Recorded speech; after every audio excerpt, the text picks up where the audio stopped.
Esta semana, en Vaticano. En este especial Vaticano, esta semana analizamos en profundidad la historia y el funcionamiento interno de los sínodos para comprender mejor el actual sínodo sobre la sinodalidad. Todo esto y mucho más, a continuación, en Vaticano.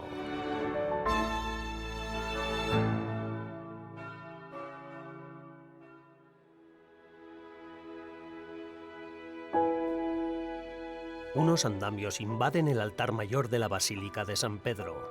Es parte de los trabajos de restauración del baldaquino de bronce de Bernini, un monumento cuya última restauración data de 1758.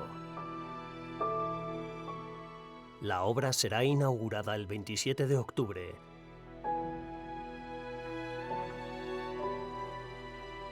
El Vaticano inició esta restauración en preparación del Jubileo de la Esperanza, que congregará en la Ciudad Eterna a millones de peregrinos de todo el mundo.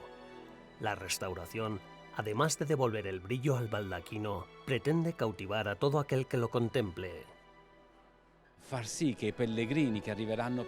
Los peregrinos que lleguen para el jubileo podrán disfrutar de esta explosión de color, de la explosión de perfección y de la alegría que en realidad transmiten los monumentos. El cardenal Mauro Gambetti, responsable de la coordinación de las obras de la Basílica, espera que este año de peregrinación promueva la paz en diversas regiones del mundo. La esperanza es que durante el jubileo ocurra algo que toque los corazones y abra una visión, un horizonte que pueda reorientar el curso de la humanidad. La historia de la humanidad en una dirección diversa.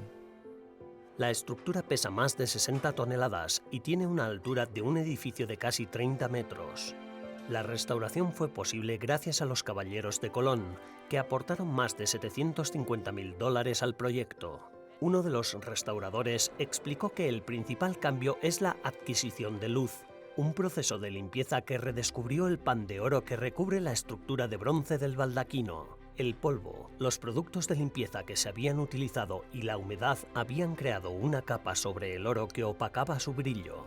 La restauración se centró en devolver este material a la superficie. Este trabajo es de gran importancia para la basílica, ya que el baldaquino ocupa un lugar central para los cristianos. La ubicación no es casual, es absolutamente crucial. Estamos en el cenit, justo sobre la línea vertical que une la cima de la cúpula y la tumba de San Pedro. Eran plenamente conscientes del significado simbólico de esta posición. Los arquitectos de esta obra, Bernini y Borromini, tuvieron que calcular cómo soportar el peso de la estructura de bronce, ya que debajo hay un vacío, la cripta de la basílica, donde se encuentran los restos de casi 150 pontífices.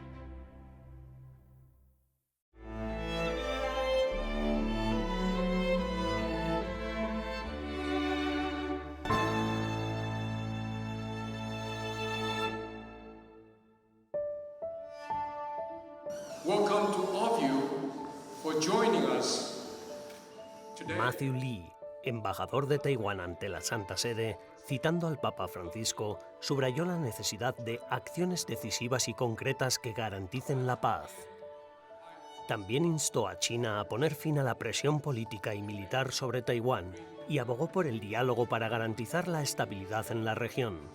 Su país, Taiwán, ha conmemorado su 113 aniversario en un acto celebrado en Roma. Taiwán mantiene relaciones diplomáticas con la Santa Sede desde hace 82 años. Esto es muy importante porque significa que la Santa Sede reconoce a Taiwán como un país que valora la libertad religiosa y su comunión con la Iglesia Universal. El embajador comparte que, a pesar de que los católicos de Taiwán son una pequeña minoría, forman parte de una sociedad multicultural. En Taiwán la población católica ronda el 3%, pero es muy vigorosa. Vive en armonía con otras religiones, lo que convierte a Taiwán en un modelo de diálogo interreligioso y armonía religiosa.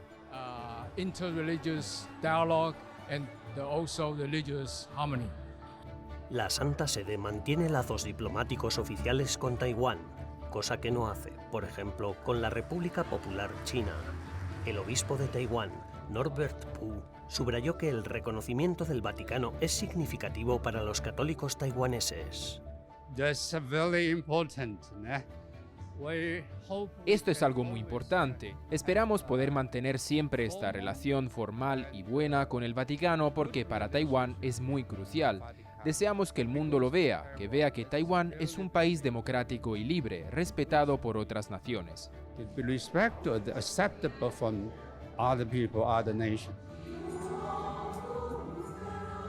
La ceremonia concluyó con actuaciones de coros italianos y del Formosa Melody Music Center de Taiwán, símbolo de los crecientes lazos culturales y espirituales entre Taiwán y el Vaticano.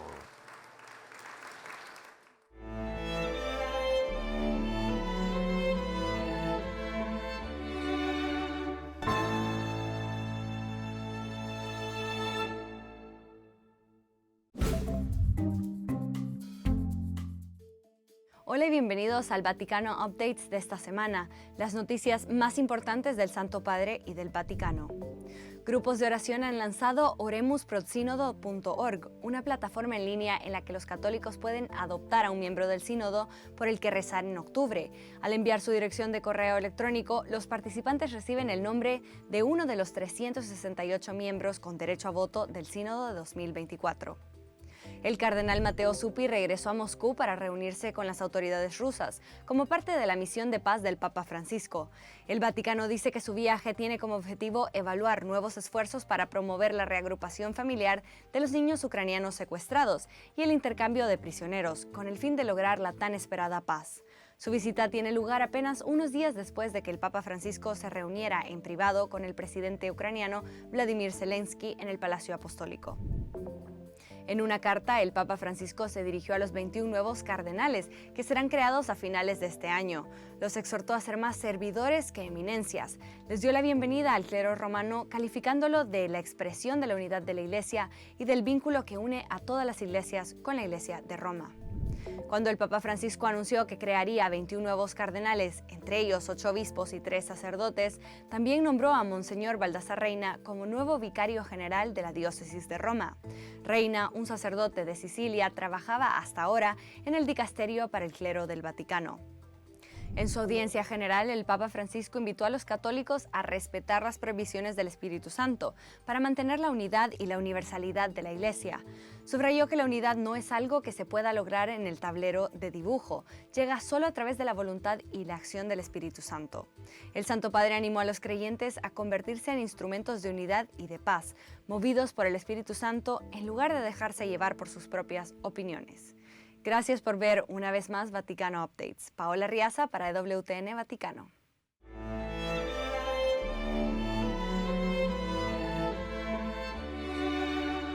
Enseguida regresamos para profundizar en la historia y el funcionamiento interno de los sínodos, con el fin de comprender mejor el actual sínodo sobre la sinodalidad.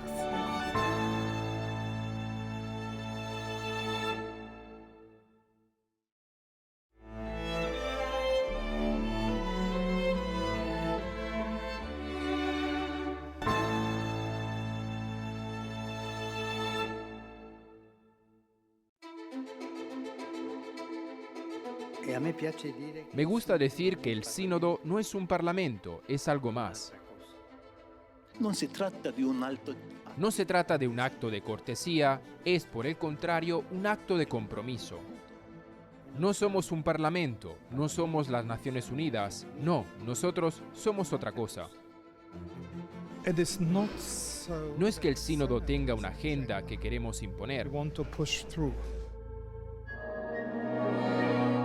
Cuando se trata de explicar la finalidad de un sínodo, a menudo es más fácil empezar aclarando lo que no es un sínodo.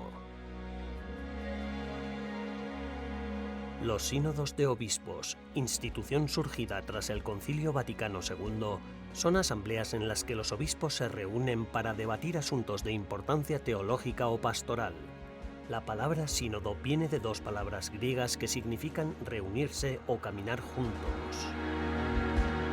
Dado que los sínodos parecen ser un instrumento tan importante para el Papa Francisco, es casi lógico que el Santo Padre convocara otro sínodo en 2021, el Sínodo sobre la Sinodalidad. Papa Francesco ha voluto che questo sinodo in 3 sessioni. El Papa Francisco ha querido que este sínodo, celebrado en 3 sesiones, esté dedicado a la sinodalidad. Hay que entender qué significa sinodalidad.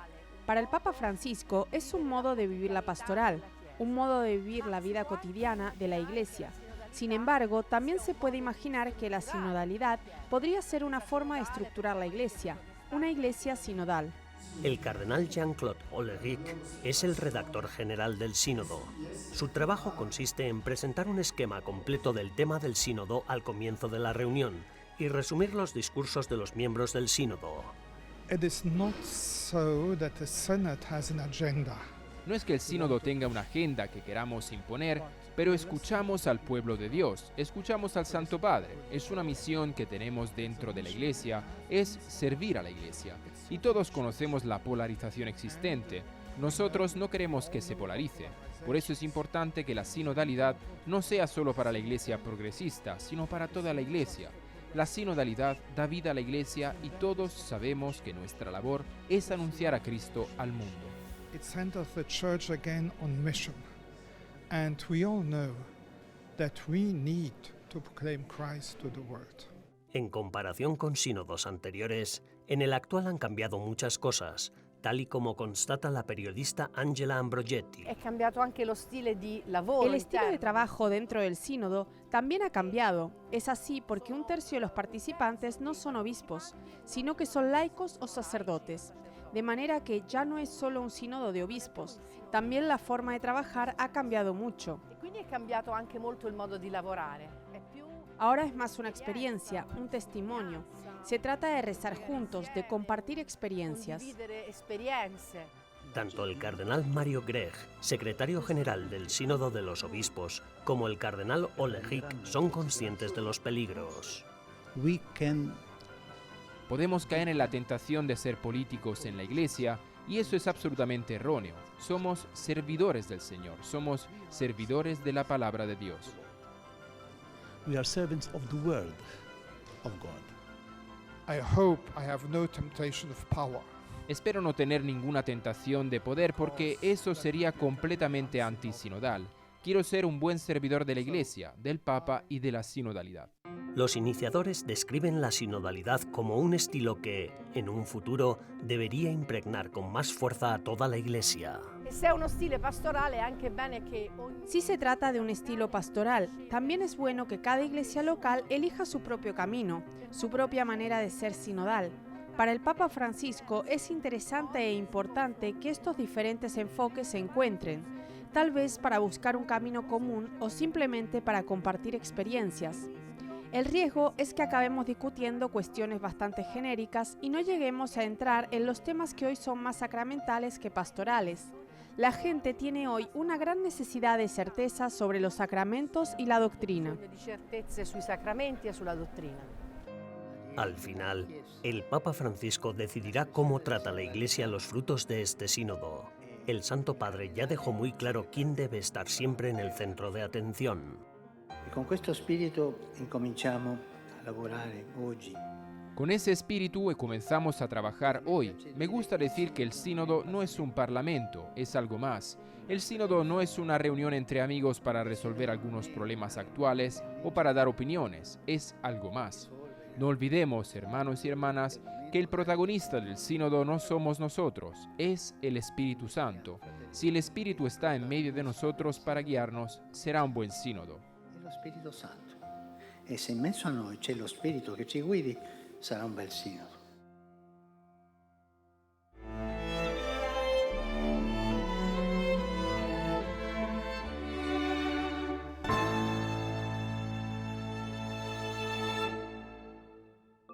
Hablamos el año pasado cuando usted estuvo aquí para la primera sesión del sínodo. ¿Cuál es la diferencia? Este año dura un mes, el año pasado duró un mes. ¿En qué se pueden comparar? Bueno, en ese sentido son parecidos. Es un proceso largo y, como he dicho muchas veces, es un trabajo duro. Es decir, nos hacen trabajar de verdad. Llegamos a las 8:45 para la oración y el día termina a las 7:30 de la tarde. En el medio nos tomamos una siestita romana para almorzar. Pero de verdad que se trabaja duro aquí. Es todo un reto. Yo diría que el año pasado hubo más omnium gatherum, pues la gente hablaba de todo tipo de cosas y surgían diferentes temas, pero este año está más enfocado. El Instrumentum Laboris nos ha devuelto a la sinodalidad. Una de las características del año pasado fue que el sínodo sobre la sinodalidad se convirtió en cierto modo en el sínodo sobre todo, porque surgieron todo tipo de temas. Pero este año creo que todo es más nítido, más claro y se centra en la sinodalidad propiamente dicha. Ya sé, señor obispo, que hay ciertos límites en cuanto a lo que se puede y no se puede decir, porque les gusta mantenerlo circunscrito al sínodo hasta que termine, pero ¿hay algo diferente, inusual, o que le haya sorprendido o es...? No, mira, yo diría lo siguiente, la famosa pregunta, ¿qué es la sinodalidad? ¿A qué se refiere? Para mí cada vez está más claro. Diría 3 cosas básicas. Una es la consulta más amplia a los laicos para que puedan participar más en el proceso de toma de decisiones de la Iglesia. Es una preocupación básica de la sinodalidad que escuchemos más plenamente, más ampliamente, especialmente a las voces a menudo marginadas. Esa es una parte importante. Lo segundo y lo tercero, diría yo, son la responsabilidad y la transparencia por parte de los dirigentes de la Iglesia, que tenemos la obligación de hacer saber a la gente cómo y por qué tomamos las decisiones que tomamos. Así que creo que estas 3 cosas son las características principales de la sinodalidad. Una consulta más amplia, una mayor responsabilidad y una mayor transparencia. No lo digo como una crítica, pero para mí es un enfoque cerrado en sí mismo. Es mirar al gobierno de la Iglesia. Es preguntarse cómo está gestionando la Iglesia su vida interior, cómo se gobierna a sí misma. Ahí es donde se aplican esos 3 elementos. Una constante que escuché el año pasado y que sigo escuchando este año es que creo que eso es cierto para un pequeño porcentaje de laicos que participarán en el gobierno de la Iglesia. La gran mayoría de los laicos están implicados en la cristificación del mundo, llevando el Evangelio al mundo siendo grandes abogados católicos, profesores, escritores o líderes empresariales. Si me preguntaran a mí, que no lo hacen, pero si lo hicieran, diría, como seguimiento, ese sería un buen sínodo, el papel de los laicos en la transformación del mundo. La sinodalidad, y no lo digo en sentido crítico, es mirar más hacia adentro para ver cómo nos gobernamos a nosotros mismos y cómo implicamos a los laicos en ese gobierno. Cuando todo esté dicho y hecho y haya pasado este sínodo de un mes de duración y miremos hacia atrás, igual que al del año pasado, ¿qué le gustaría a usted ver? ¿Qué fue un gran éxito? ¿Qué fue un ejercicio que valió la pena? ¿Cuáles considera que serían los resultados? Permítame decir un par de cosas. Uno sería justo lo que acabamos de hablar. Si se pudiera decir que sí, que todo eso se ha reforzado en toda la Iglesia, o que vuelvo a mi diócesis y digo, sabes, realmente lo logramos en esos 3 puntos, el de mayor consulta, mayor responsabilidad y mayor transparencia, decir que eso se ha realizado más plenamente, o si un obispo, digamos en otra parte del mundo, dice, sí, voy a hacer que estas cosas sucedan en mi diócesis, solo eso ya sería un éxito para mí. Pero también hay algo un poco más intangible. Considero que una de las mejores cosas del sínodo es haber estado con gente de todo el mundo. Debo decir que el primer día que volvimos a juntarnos fue como el primer día de colegio, ya sabes, como cuando empiezas la escuela. No había visto durante un año a la mayoría de ellos y fue maravilloso. Era un sentido de la Iglesia universal y de la que estamos conectando a pesar de las divisiones étnicas e ideológicas. Creo que el mero hecho de que estemos juntos, hablando y conociéndonos, es un gran fruto del sínodo, independientemente de lo que se diga sobre lo que estamos hablando. Lo he dicho muchas veces y no lo digo de broma. Las pausas para el café son mis partes favoritas del sínodo. Eso sigue siendo cierto este año también porque hacemos una pausa de media hora para el café por la mañana y otra de media hora por la tarde y yo me limito a dar vueltas por la sala. Tomo mi café o lo que sea mientras doy vueltas por la sala y me meto en las conversaciones. Me encantan esos momentos. Tal vez sea la mejor parte del sínodo. Obispo Robert Barron, ha sido un placer hablar con usted y muchas gracias de nuevo. Siempre es un placer estar contigo, Colm. Gracias.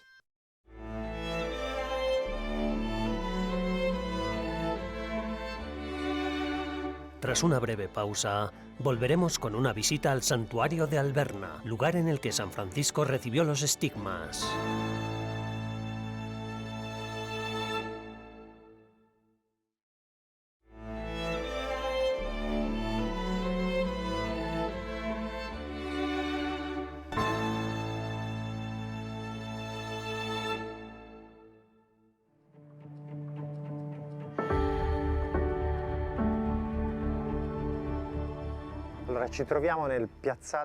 Nos encontramos en la plaza de Quinta Orante, el lugar más grande del santuario, un santuario muy vertebrado.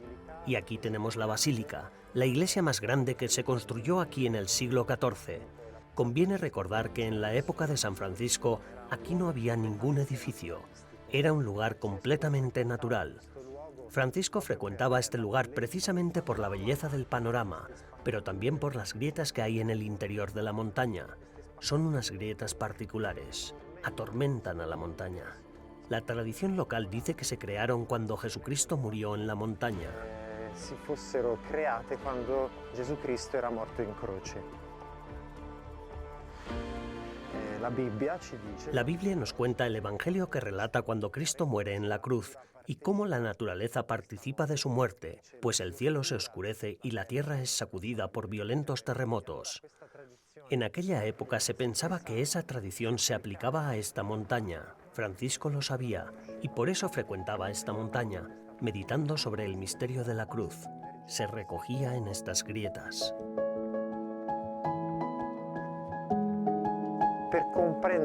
Para comprender mejor lo que Francisco buscaba, tenemos que ir a un lugar llamado Sasso Spicco. Se llama así porque una gran piedra sobresale de la roca y parece que estuviera suspendida. Este era uno de los lugares favoritos de Francisco, en el que le gustaba recogerse y rezar. A lo largo de toda la montaña y de todo el monte Alberna, precisamente dentro de estas grietas, Francisco meditaba el misterio de la cruz. Ese misterio de amor y de dolor que salvó al hombre, de modo que se recoge, haciéndose pequeño y humilde como la naturaleza. Las hojas, el musgo, los insectos, escucha a la tierra, que puede decirle algo, que puede ayudarle a comprender algo del misterio de la cruz. Y esta grieta es particular porque divide la montaña en dos. Francisco solía separarse del pequeño grupo de frailes que había traído consigo en 1224. Estaba en un momento muy particular de su vida, siendo probado en su cuerpo. Además de probado en el espíritu porque vivía con tensiones y dificultades, estaba enfermo.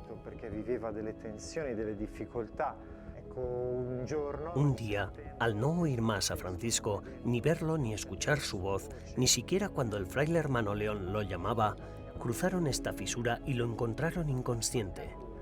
Encontraron a Francisco a pocos metros de aquí, inconsciente y con los estigmas. Gracias al hermano León, conocemos el lugar exacto donde Francisco rezó y sobre todo donde Francisco recibió los estigmas, al otro lado de esta montaña.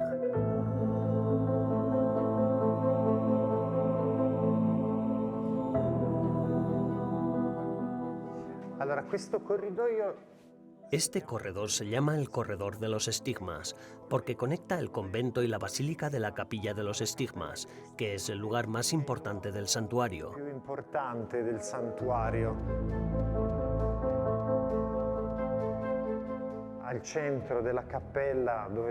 Bajo este suelo, sobre la roca desnuda de la montaña, en el centro de la capilla, donde se encuentra esta lámpara y el signo, es donde Francisco rezó.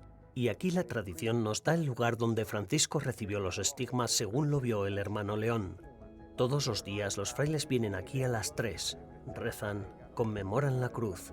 Los ermitaños rezan cada noche durante 1 hora, hacen el oficio de lecturas y una noche a la semana toda la comunidad con los que duermen en la casa de huéspedes son invitados a las 2 de la mañana a rezar con los frailes en este lugar.